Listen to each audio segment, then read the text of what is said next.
What's going on, everybody? It's Ace Ka, and I'm back at you today with another fanfiction reading, but it's not a My Little Pony fanfiction reading, no. Today we're going to be reading a Legend of Zelda fanfiction, because I rarely see images of these two together, and, well, when I do see them, they're adorable. So, I was inspired, and Maybe I'll start branching off and just reading random miscellaneous fanfiction for things that I like. I don't know, but I wanted to read a Tetra and Link fanfiction because I fucking love them and they are great. So, this is Swashbuckler Link. This is just some random ass fanfiction that I found online, so it may be good, it may be bad. I don't know, but it's called Swashbuckler Link, so that's why I picked it. It was pitch black out when Link finally saw the lights from the windows of what had to be Windfall Island. It wasn't late, maybe 3 hours before midnight. The night was hot and oppressively humid. These fucking clothes, Link thought to himself. As he drew closer to the island town, a flash of heat lightning showed a large ship far offshore to the north. That dragon ram. Tetra beat me here, he thought. She put the ship too far offshore for the townsfolk to see, the King of Red Lions said to Link as they pulled to a stop in a secluded cove on the south side of the island. Goddesses only know why the mayor hasn't had the lighthouse fixed yet, he growled. Anyway, go get those bombs. Be careful, Link. Link followed the coastline around the bomb shop and noted the 3 longboats from Tetra's ship. The whole damn crew must be inside, he thought. If she brought that many men in, going in the front would be suicide. Sneaking around the building, Link cursed at having used that firefly from the forest to make a camera. That thing gave off a lot of light. Why didn't I bring a lantern? A lantern would be nice right about now, he thought. Or a candle, or a fire rod, I'm not picky. Sidling up against the shop's wall, he crept along the narrow ledge towards the back of the building. There's got to be another way in, he thought. If you've never played Wind Waker, this probably is making no sense to you right now, so the idea is that you need to get some bombs from Tetra's ship, because you need, your Link, you need bombs. I can't remember what specifically you need them for, but at some point in the game, you have to get the bombs off the ship, because you need them to blow something up. And Tetra has them. So, that's the context here, and he's trying to sneak in. The sound of the ocean crashing on the rocks below was not helpful. Finally, he made it to the back of the building. Light shone through the shop's windows enough for Link to see details. There was a small fenced-in yard there, along with what looked like an enormous slingshot, and a tool shed stood closed by a workbench. He must make the bombs back here and test them over the water, Link thought. Link hopped the fence and crept towards the back of the building on hands and knees. He raised his head just high enough to look in one of the windows. Not good, he thought. The shopkeeper was tied and gagged, lying in the center of the sales floor. Tetra's brutes were toting barrels out of the back area and bringing them towards the front door. If I had been a minute later, they would have been seeing me on my way out. Tetra sat on a barrel in front of the shopkeeper, looking at the dagger in her hand, a contemplative look on her face.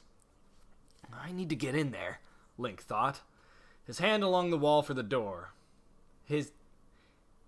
That's written poorly. He felt his hand along the wall for the door, but brushed up against thick vines instead. He glanced up. Light was coming out from above. He could get in from there, and get the drop on them, or just watch and wait them out, taking their leftovers. He started to climb. I'll wait for them to leave. They can't possibly take everything, Link thought. When he got onto the roof, he saw a hole he could wriggle through to get to the rafters inside. Shaking his head at the risks he had to take, he began to crawl in. The scene had changed since he last seen it. Tetra was pacing impatiently, was no longer holding her dagger, but gripped a leather cord tied to a clear crystal, twirling it absent-mindedly in her hand. The crystal glowed with a slightly bluish-white light. In fact, it looked identical to the one she had slipped into his pocket when she had snuck him into the Forsaken Fortress. Oh shit, Link thought. She has to know I'm here. Oh, this was stupid. All she has to do is look up to see me. But she didn't look up, and she gave no indication that she knew she was being watched.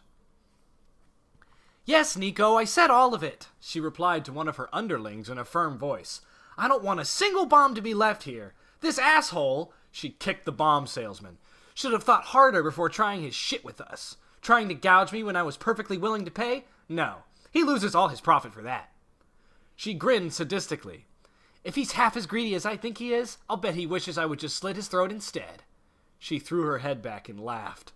Link stifled a gasp as he saw her face turn towards him, and then suppressed a sigh of relief as he realized that her eyes were closed as she laughed. She looked down at her captive. "You do most of your business to sailors. No trading ships are due in town for the next week or so. I wonder if anyone in town will even notice that you're closed tomorrow. You might have a nice long time to lay here and think about the prices and profit margins." So, Miss Tetra," Nico started with a stutter, "I know you said no shore leave, but, Tetra sighed. "Fine, shore leave granted, but so help me, I will leave behind any man who is late. We sail for Outset tomorrow at dawn. I hear this town has a potion vendor that sells anti-hangover tonics. Tell the crew to stop there and pick up a dose before they go drinking." She paused. "Nico, Lancel, and Tamuz, you'll be staying on board to guard the ship." The three in question started to raise objections, but Tetra simply crossed her arms and raised one eyebrow, shooting each of them a cool look that quieted them down immediately.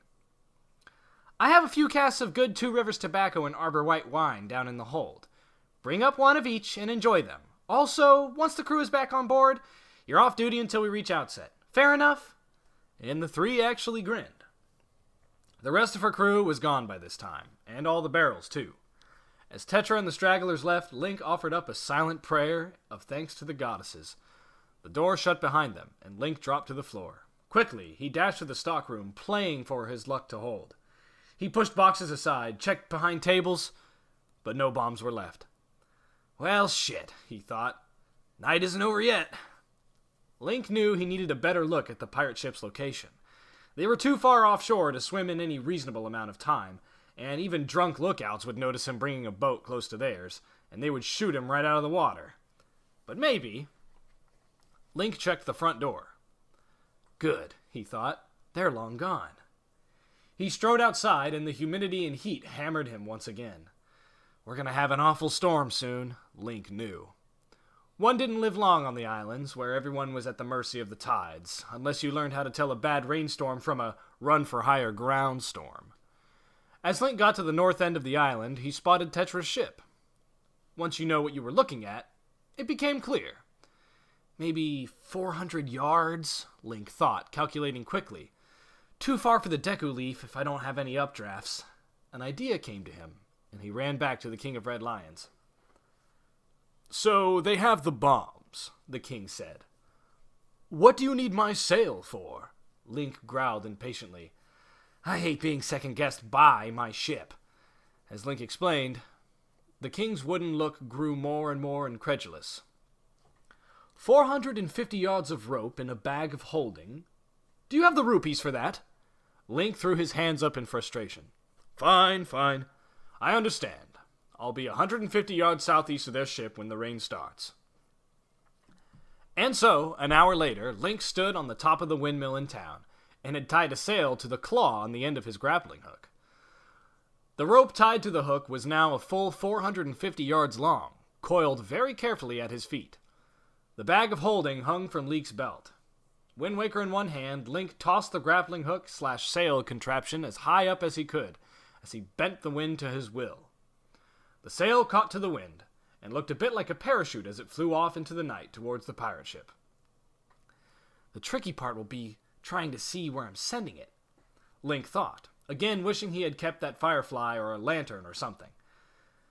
Based on wind speed and distance, Link calculated the distance the thing must have traveled. He squinted into the night to try and see its elevation. Finally satisfied, he waved the Wind Waker in a circle, forcing the wind by the ship to spin in a circle centered on the mast. Letting the wind die, he tugged on the end of the rope still by him. It pulled taut. First try. Nice. I thought I'd have to try it at least twice to get it to work. Link secured his end of the rope to the windmill. Goddesses, I must be crazy. I must be completely out of my fucking mind. Link thought as he pulled his shield out and put it above the rope. The two handles on either side. With this, Link changed to a northwestern wind, grabbed onto the shield with both hands, and pushed off.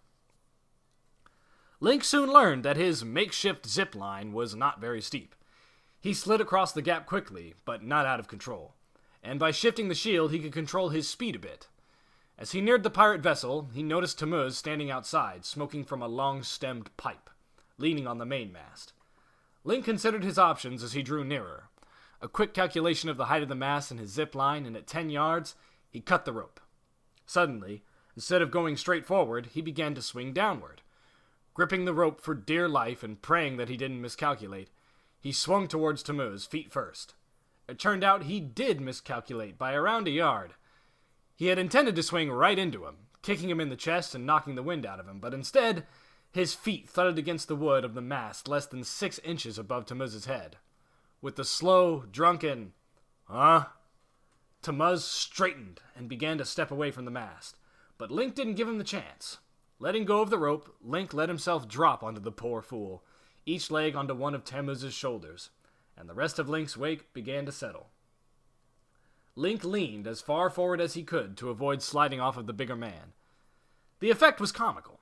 Tamuz could see nothing, his face essentially buried in Link's crotch as Link leaned over and hugged Tamuz's head to avoid falling off. A drunken Tamuz started screaming, though his words were muffled and Link could barely hear the words ghost and Poe, as the lumbering idiot stumbled around the deck blindly. As Tamuz neared the railing, Link jumped off the man and landed behind him and pushed him over into the water. Glancing to and fro frantically, Link bared his sword, though he hoped he wouldn't have to use it. No one else was on deck. Link made his way to the ladder, grabbing one of the Deku sticks from the oversized jar where they were left for torches. Switching his sword to his right hand and keeping the Deku stick in his dominant left hand, he descended. The door to the captain's quarters was closed, and Link slowly crept up and pressed his ear to the door, listening for movement, but hearing nothing. Sounds like Tetra's out drinking with the crew, Link thought. He had figured as much, but it didn't hurt to double-check. He continued past Tetra's quarters and down to the mess hall. Nico and Lancel were not nearly as drunk as he had hoped they would be. Lancel was a genius with the sword, and Nico was pretty good at sneaking around to plant a knife into someone's back. He had seen both of them work before, and they always made a good team. Link had a shallow cut along his spine from shoulder blades halfway to the small of his back, courtesy of Nico. He also had a deeper puncture in his right side below his ribs that would have killed him if he had not already been jumping back from Lancel as he delivered the thrust. He was losing blood, and he didn't want to kill these guys, so he needed to work fast. They stood to either side of him, Nico warily avoiding the sword in his right, while Lancel parried an attack from the Deku stick in his left. I don't know, this is really weird. They just kind of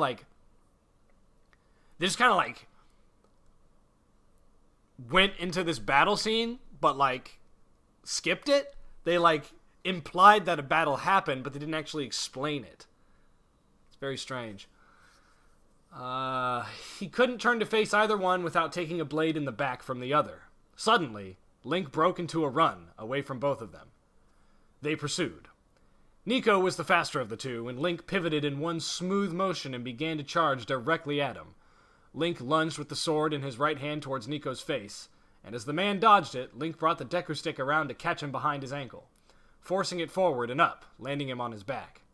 And the other thing is, these two guys, they know who Link is, because this is after the Forsaken Fortress thing. So, yeah, they're pirates, they gotta defend their ship, but they know Link. You'd think they wouldn't just immediately start trying to kill him. Just a little bit odd. I think.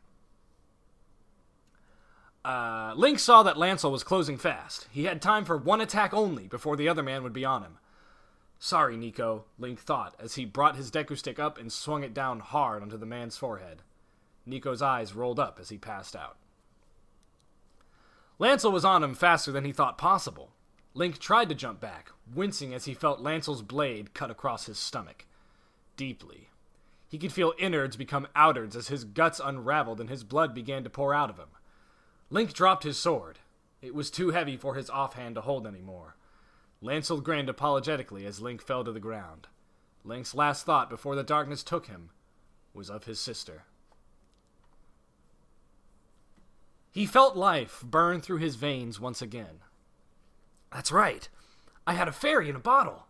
He felt his minor wounds close up and his intestines flowed back into him.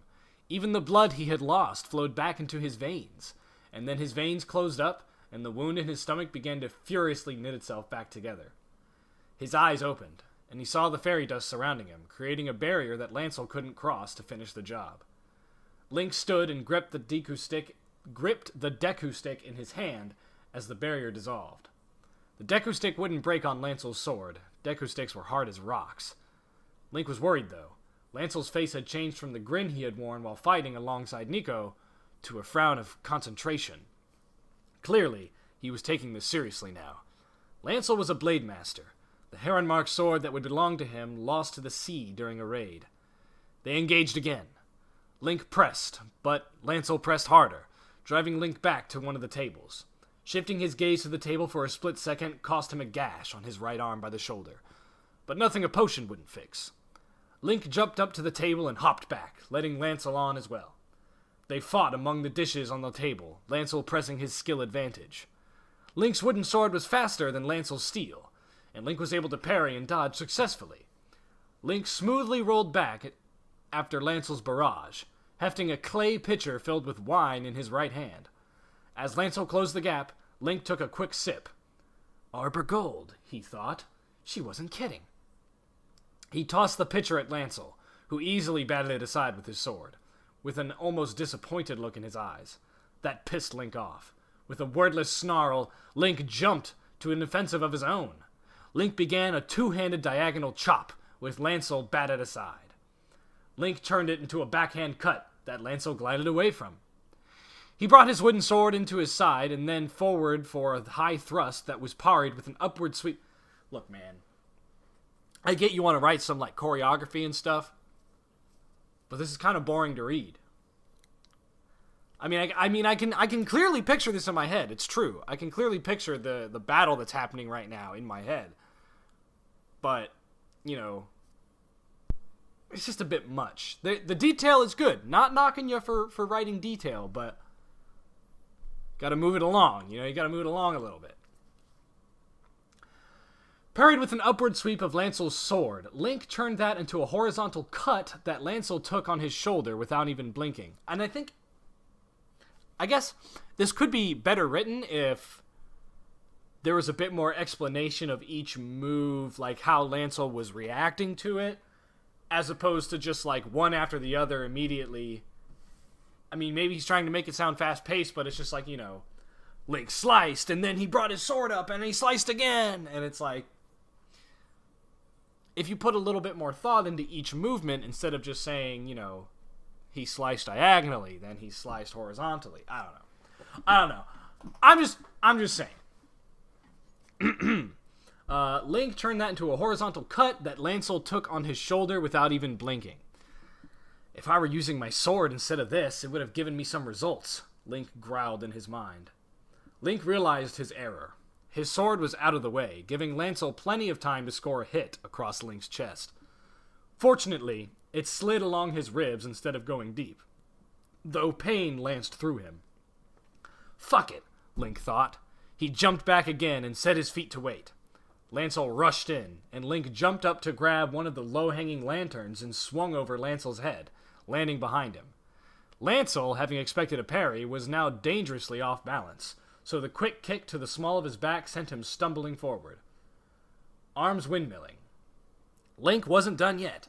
A quick thrust to the back of his knee put Lancel on his knees facing away from Link. A tap on his wrist made him drop his sword, and baseball bat swing to the Lancel's temple sent him sprawling unconscious. Link let out a sigh of relief as he sagged a bit, then went to retrieve his sword. He pulled a red potion out of his pocket and quaffed it quickly. Link crossed the mess hall and descended the ladder to the hold, and gasped in shock. Barrels filled the hold, all with the bomb maker's mark on them. They'll never even notice one missing barrel. Positioning his bag of holding by the top of one barrel, he opened it. Its contents spilling into his bag and disappearing into a small dimensional pocket that he could access at will. Having gotten what he came for, he began to retrace his steps back towards the deck to make his escape. Lightning flashed and thunder boomed loudly as Link crossed the mess hall. Link looked up as he heard the sound of rain beating on the deck above him. Just in time, he thought. I hope that damn boat is where he should be. He paused for a moment by Tetra's door.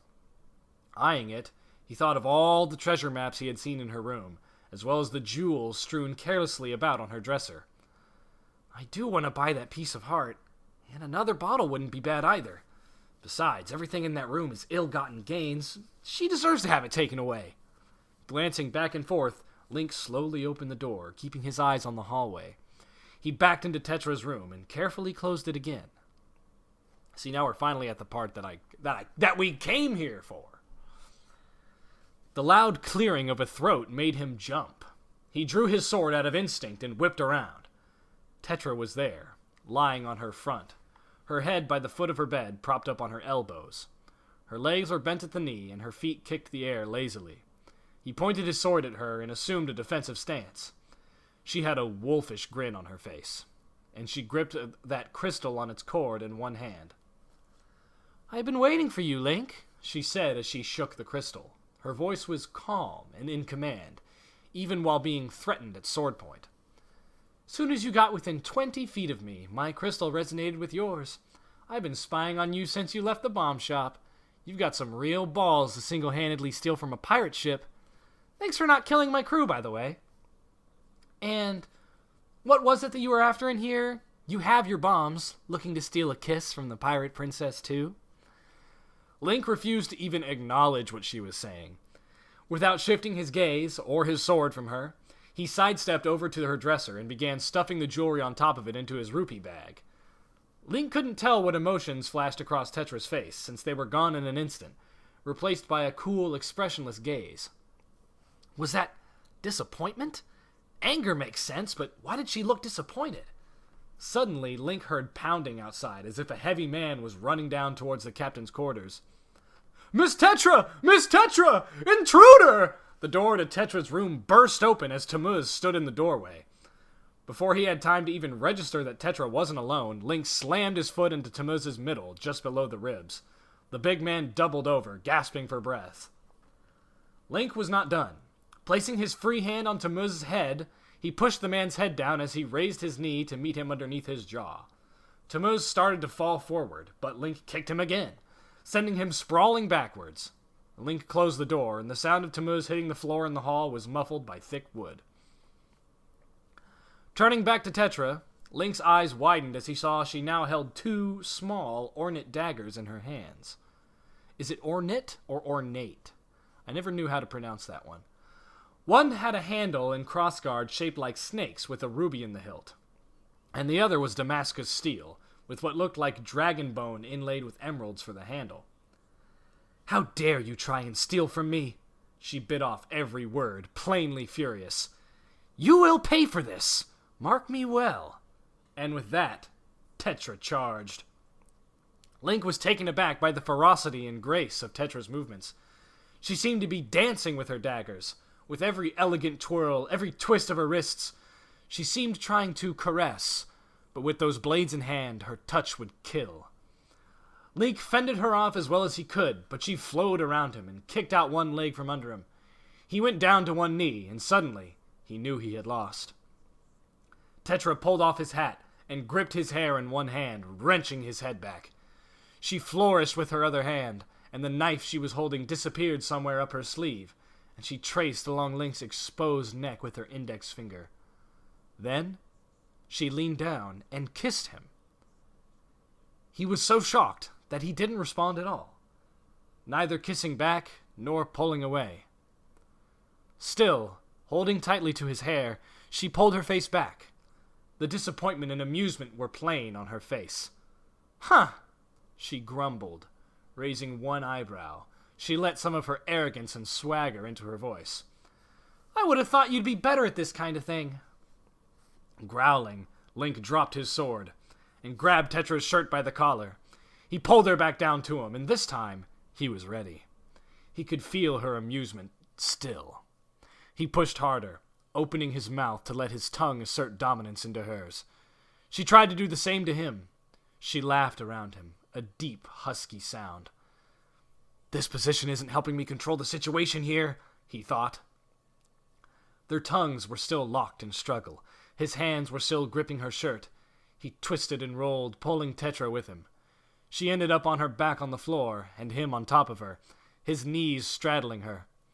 He sensed, more than saw, the knife come up at him, but he batted it away without much effort, and heard a thunk sound as the blade struck the deck plank, and saw the red ruby glint with the lantern light out of the corner of his eye.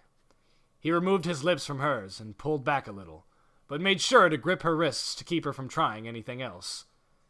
Even now, pinned as she was and unable to use her arms, she tried to keep her composure, but her heaving chest bellied her breathlessness.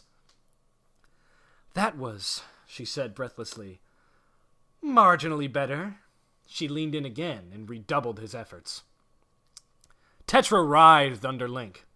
Suddenly, Link realized that her legs were free. She pushed them against his chest, and he was forced off of her. She grabbed one of his arms as he fell backwards and swung him onto her bed. He landed roughly on his back. "Ah, crap," Link thought as he looked at her. "She can see it now."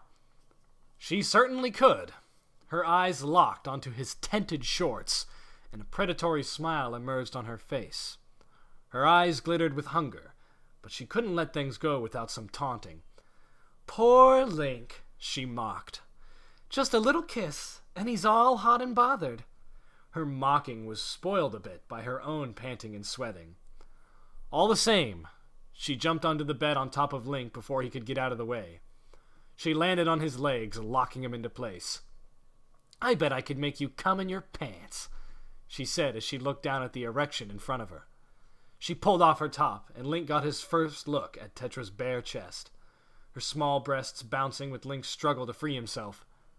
She felt him stiffen beneath her, and she laughed. She reached down and played with his manhood through his pants. Link groaned, and she instantly let up, barely letting her fingers graze the fabric. Slowly, she began to let her touches get heavier once again, instantly switching back to the barest of contact whenever he gave any indication that she was having an effect on him. "Fucking cock tease," Link thought. Literally. He looked up at her, her eyes closed and mouth slightly open, playing with one of her nipples with her free hand, and he realized with a shock how close she was to orgasm herself. Damn, she really gets off on these power games. I don't know, I feel like Link probably doesn't have a personality like this. Taking advantage of her distracted state, Link forced himself upright and buried his face in Tetra's bosom. Leaning forward, he felt Tetra begin toppling backward as a cry of shock mixed with intense desire burst from her lips. That was probably the cutest sound I've ever heard in my life. As Link closed his mouth around one of Tetra's nipples and started to let his tongue flick over it, she let out a moan of pure lust. And that, he thought, was the hottest sound I've ever heard. He caressed her flat stomach with one hand and let that hand slowly work its way down towards her waistline. He tried to slide his hand under her pants and panties, but she brushed it away. Link continued his assault on her nipple and brought his hand to her pants again.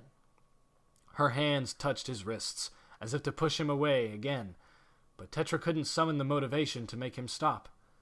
Indeed, Link noted that after the ineffectual push, Tetra's hands pulled her pants down to give him easier access. His hand slowly worked its way down, down, and down. Tetra quivered with anticipation, but after teasing him so badly, he wouldn't let her off the hook so easily. His hand reached her mound, and with a wicked smile around her nipple, Link let his hand slowly trace the outside of her lips. Slowly, slowly, slowly spiraling inward. Holy crap, she is soaked down here, Link thought. Oh, goddesses, Tetra moaned. Just fucking do it! Link raised his head and looked at her, and affected a look of surprise that implied she was being very rude. He cocked his head to one side as if listening, waiting for her to say more. She sneered at him, knowing full well what he wanted to hear, but refusing to say it. His finger brushed lightly, over her clit, and she gasped as electricity shot through her. "Fuck! Oh, fuck!" she gasped. She closed her mouth and gritted her teeth. Link shrugged and went back to teasing her. He let his hand pull away slightly, letting the touches become lighter and lighter, and she spoke through gritted teeth. "Please, Link," she said, knowing that she had lost her little game. "Please, make me come." Link smiled and removed his hand completely. Tetra let out a sound of outrage and disappointment, but Link's smile broadened as he brought his face down to her pussy. With his tongue toying with her clit and his hand now playing with one of her nipples, it didn't take very long for Tetra to begin writhing and moaning loudly. As orgasm hit her, she screamed wordlessly for what seemed like hours. See, now this is the kind of description that he should have put into the sword fight earlier. But I can understand, when you start writing like smut, you start writing like erotic, you kind of you get into it a little bit. You kind of naturally let yourself get descriptive. You kind of put yourself in the zone a little bit. That's what happens for me. When Tetra was able to think coherently again, she saw that Link stood next to the bed, removing his pants, allowing his erection to spring out in front of him. He pulled her to the edge of the bed, her legs hanging off, and he positioned himself between them. He paused, looking at Tetra.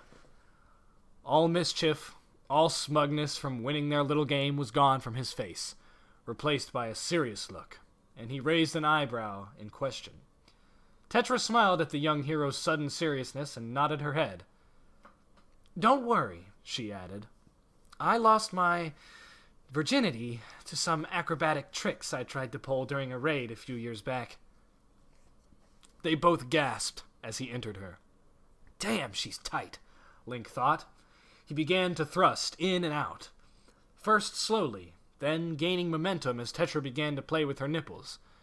A wicked gleam shone in Link's eyes as he grabbed her wrists. Removing himself from her, he deftly flipped her over so she was on her stomach, face buried in the bedspread, and her wrists held in place in the small of her back. As he entered her again, she grunted, the mattress muffling the sound. As Link continued to fuck her, a low, angry growl started in Tetra's throat. That growl got progressively louder as Link continued to thrust in and out of her. She'll try something to take control again soon, Link knew. She's been letting me win ever since the bomb shop, he thought. I'll let her win too. Suddenly, Tetra started struggling against his grip on her wrists. He let her slip free, and she grabbed the edge of the bed and pushed herself towards Link as hard as she could, crashing into him, sending him sprawling onto the floor, with Tetra on top of him, her back to him. She smiled, as she was in control again. She began raising and lowering herself onto Link, the rhythm catching them both up. Link could feel the pressure building in him, and could hear her breath coming more and more raggedly. He leaned up, keeping one hand behind him to support this awkward position, tilted his head to the side and kissed the side of her neck. She leaned back to rest her back on his chest, and turned to look at him, panting breathlessly. Small moans erupting from her opened mouth with every breath. Her movement was reaching towards finale, and they both knew. Link planted his lips firmly on hers, and as their tongues met, Tetra drove herself down as far as she could, and her second orgasm for the might shot through her like the lightning that flashed outside. Link's hips bucked up to bury himself as deeply as he could into her as he felt himself erupt within. When their orgasm subsided, Link lowered himself and her to the cabin floor, the two of them laying in each other's arms, listening to the rain and each other's attempts to catch their breath. That was... Tetra stared into Link's chest. Very good. Link extracted himself from her, and they both rose. Link put his pants back on. You deserve a reward. She backed him up to the bed and pushed him so he was sitting on the edge, and knelt between his legs. She deftly unbuttoned his pants. That wicked smile of hers had a look he had seen often on her, though usually directed at Treasure and never at him. Ownership. Ah, shit, Link thought as she took his manhood in her hand and pulled it out. She teased him, brushing fingers over the tip, making light contact with his balls, making as if she would bring his cock into her mouth. She's really good at teasing me, he thought. He was hard again very soon, and with a grin, she took him into her mouth. She's really good at this, too. Her tongue caressed his cockhead. Her teeth touched his shaft ever so lightly as her head bobbed up and down. He groaned, and she would not relent. She built towards Link's orgasm slowly, enjoying the power she had over him in this position. Suddenly, Link grabbed her hair in his fist and forced her to go faster. He could hear her chuckle around his dick. Growling, he forced her to move even faster, building quickly towards coming. After only a few moments, he erupted, shooting cum into her mouth. After the first 2 spurts, Tetra pulled back, letting Link's cock escape her mouth, and the next spurt sent a line of cum that landed in her hair and down the bridge of her nose. His cum still in her mouth, she laughed with delight as his 4th spurt hit her cheek and jaw underneath her ear. His 5th landed on her lips, and his last was barely a dribble that began to inch its way down the length of his shaft. Tetra made a big show of swallowing what was in her mouth, and made another production out of licking her lips clean. Then engulfed Link's cock once more to suck the cum off of his shaft. She laughed when he shivered from her tongue, quickly teasing the tip of his cock one last time.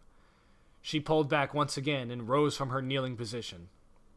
Link regretfully got up and walked across the room to where his sword lay forgotten. He picked it up and resheathed it. He saw Tetra's ruby-hilted dagger stuck in the wood floor, and he wrenched it free.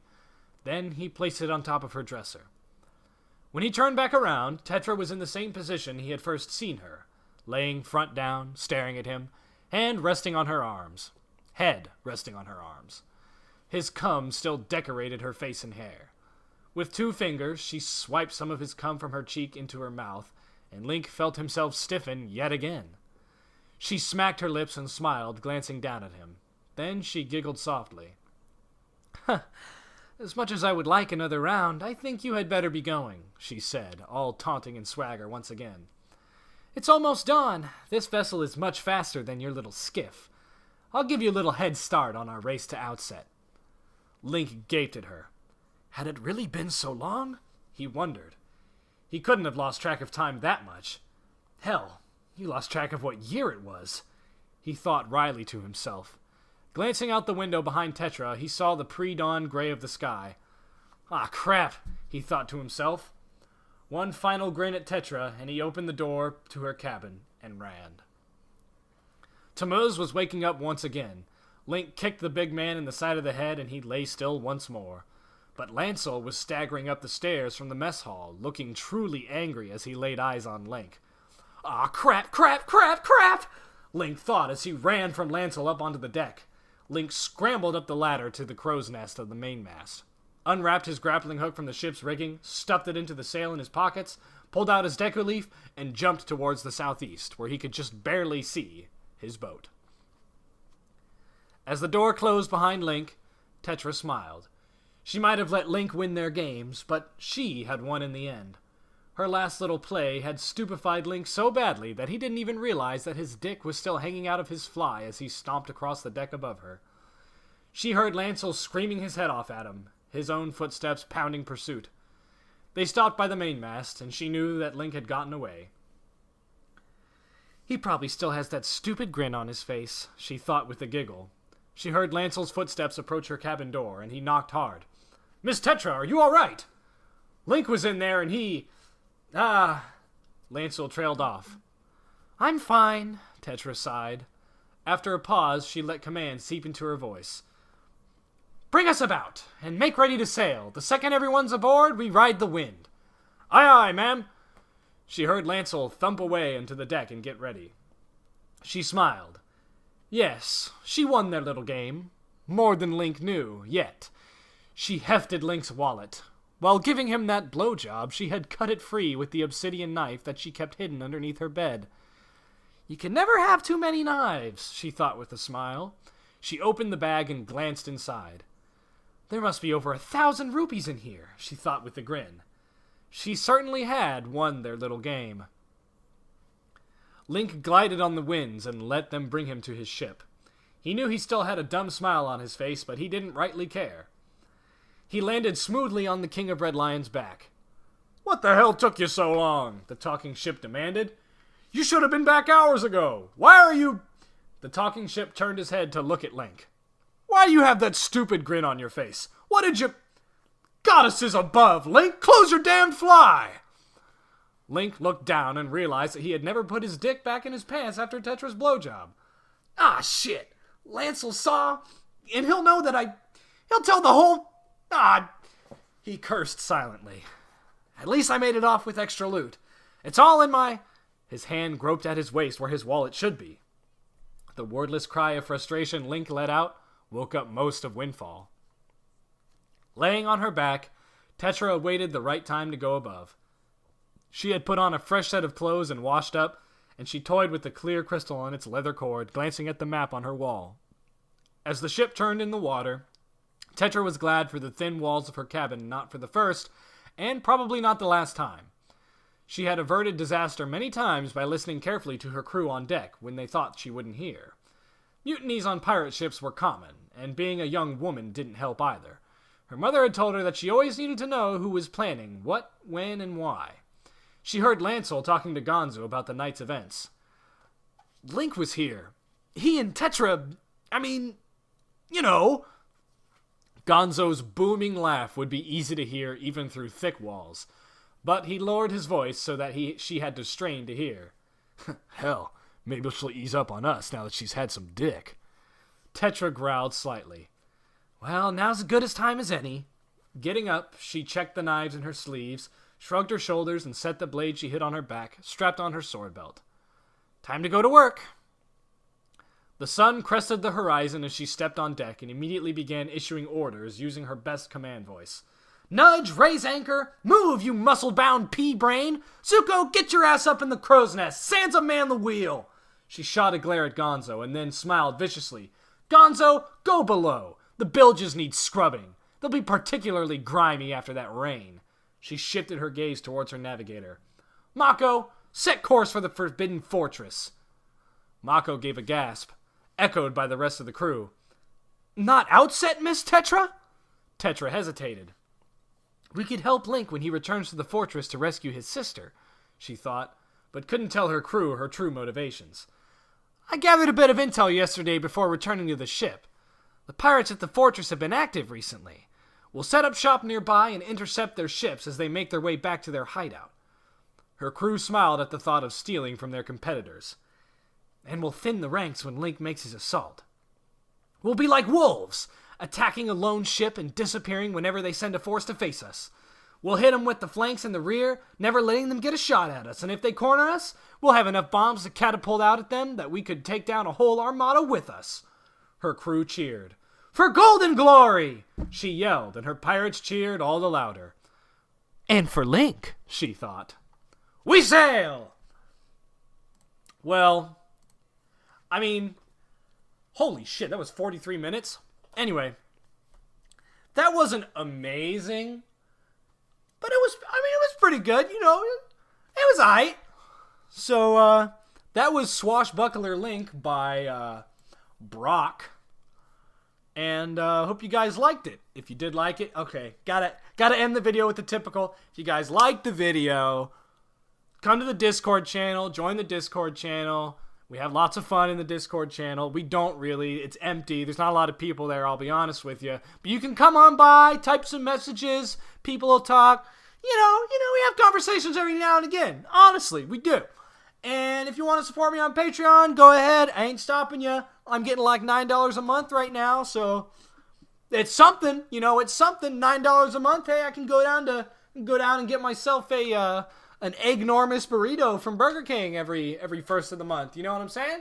So, if you want to do that, you can. That's cool. If you want to come to the Discord, you can. That's cool. Everything you need to see is in the links in the description. I'll see you guys next time. Maybe give me some suggestions for a series you'd like to hear a fanfiction on next time. Until then.